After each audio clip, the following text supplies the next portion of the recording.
Welcome back to another technical deep dive here in the debug zone. Today, we're tackling a big question and breaking it down with insights from other users. Hopefully, this clears up some misconceptions and helps you get the answer you need.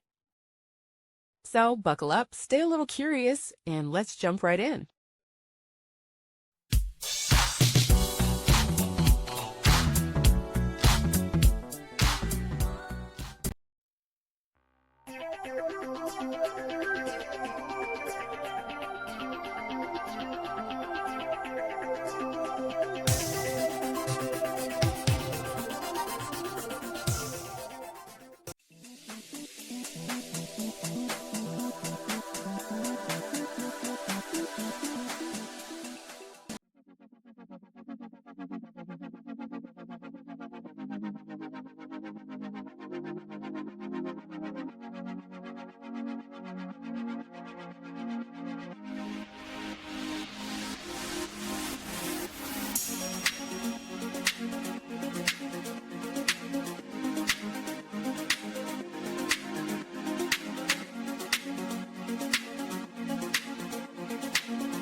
And that's a wrap.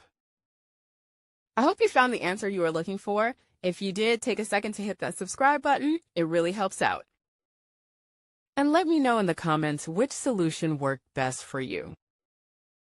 See you next time in the debug zone.